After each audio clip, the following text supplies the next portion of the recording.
श्रीराम समर्थ श्रीराम. भाग 44.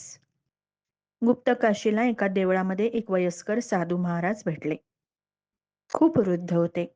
तोंडातले सगळे दात पडले होते. साऱ्या अंगावर सुरकुत्या होत्या. बाहेरचा वेश अगदी साधा. न कौपीन, न भस्माचे शुभ्र पट्टे, न गळ्यात माळ, न कंठी काही नाही. कपाळी टिळा पण नाही. देवाची पूजा करायची, साधू संन्याशाला आग्रहाने ठेवून घ्यायचं, स्वतः स्वयंपाक करायचा आणि त्यांना जेवू घालायचं, मधुर स्वरामध्ये नामसंकीर्तन ऐकवायचं, असा त्यांचा कार्यक्रम होता. देवापुढे भक्तांनी ठेवलेल्या पैशाचा आणि धान्याचा ते अशा पद्धतीने उपयोग करायचे. पंथ संप्रदाय असा काही आग्रह नाही, अभिमानही नाही. कोणीही साधू आला तरी तेवढ्याच प्रेमाने आनंदाने सेवा करायची हेच व्रत. त्यासाठी ते जीवन जगत होते. साधू सेवा देवपूजे इतकीच श्रेष्ठ असा त्यांचा भाव होता. साधू महाराज एकटेच राहत होते म्हणून गोविंद स्वामींनी सुचवलं, आपण कोणी शिष्य आपल्या सेवेला राहू दिला असता. साधू महाराज नम्रपणे म्हणाले, छे छे, अनेक तरुण इथे सेवेला राहायला तयार होतात. अनेक तरुण इथे आलेही होते, सेवेला राहायला तयारही होते, पण मला काही अड्डेबाजी करायची नाही. मी गुरु हा चेला असा अहंकार साधूला पार उद्ध्वस्त करून टाकतो, म्हणून मी पहिल्यापासूनच एकटा राहतोय. मी आपल्याला सांगायला पाहिजे असं नाही, पण निर्जनवासात एकटं राहिल्याशिवाय गहन गूढ उच्च अनुभूती येणं कठीणच असतं. ज्यांना गूढ अनुभूती प्रत्यक्ष घेता आल्या नाहीत त्यांनी काहीच मिळवलं नाही. तेच खरे ऋषी जे अनुभव घेतात, तेच खरे साधू महात्मे जे गूढ अनुभूती प्रत्ययाला आणतात. त्यांनाच आध्यात्मिक सत्याचा साक्षात्कार झाला.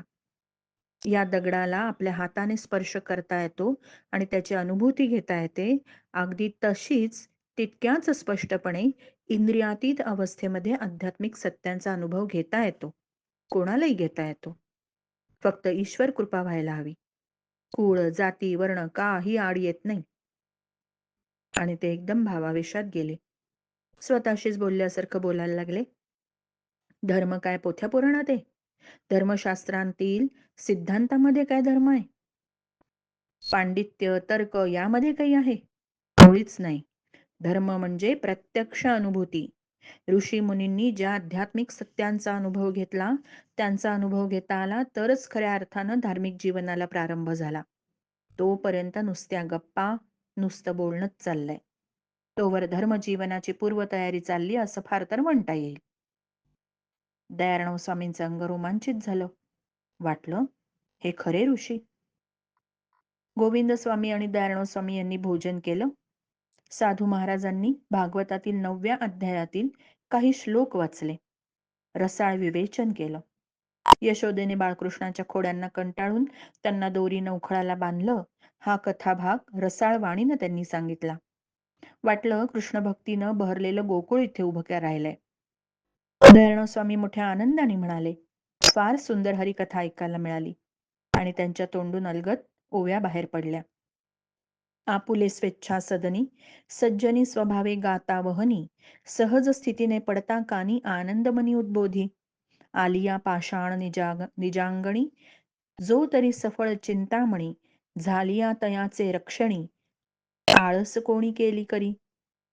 तैसी अनायासे तुझी कथा, श्रवणा आली न प्रार्थिता, तिने हरिता दुस्तर व्यथा, मग सर्वधान त्यजिती. गोविंद स्वामींनी या ओव्यांचा भावार्थ संस्कृत भाषेमध्ये साधू महाराजांच्या कानावर घातला आणि म्हणाले, दयाराम स्वामी म्हणतायत, आम्ही प्रार्थना केली नव्हती तरी आपण हरिकीर्तन ऐकवलं. ते इतकं सुंदर होतं की सर्व संसार व्यथांचा पूर्ण विसर पडला. अंगणातला एखादा दगड सहज म्हणून उचलावा आणि तो चिंतामणी निघावा, तसं झालं बघा. आम्ही हा चिंतामणी नीट जतन करून नेऊ बरं. आपलं हरिकीर्तन आमच्या कायमच स्मरणात राहील. साधू महाराज हसले. म्हणाले, हे मोठे संत कवी दिसतात. महाकवींची प्रतिभा लाभली यांना. यांच्या हातून महाकाव्यासारखी थोर रचना निर्माण होईल. गोविंद स्वामी प्रसन्नपणे हसले. दयाराम स्वामींनी भागवताच्या दशमस्कंधावर हरिवरदा ही टीका लिहिली पुढे. हा ग्रंथ जाणकार महाकाव्यच मानतात.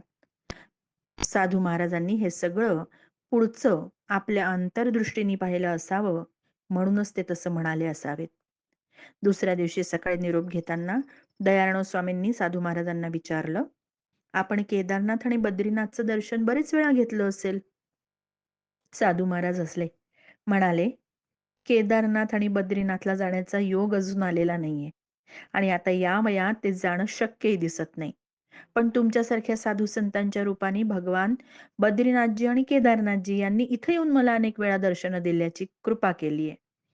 त्यामुळे तिथे दर्शन घेण्यासाठी आता जायची गरजही राहिलेली नाही. पुढे गेल्यावर गोविंद स्वामी म्हणाले, हे खरे भाग्यवंत आहेत. सत्ता मिळाली, संपत्ती, मान सन्मान, मोठं कुटुंब प्राप्त झालं की लोक म्हणतात, आम्ही भाग्यवान. पण नाही, अकिंचन भक्तच खरे भाग्यवान. शंकराचार्य स्वामी महाराज आपला अनुभव सांगतात. कौपिनवंतः खलु भाग्यवंतः. अंगावरच्या कौपिनाशिवाय ज्यांच्याजवळ काही नाही, असे अकिंचन भक्तच खरे भाग्यवंत आहेत. श्रीराम समर्थ श्रीराम.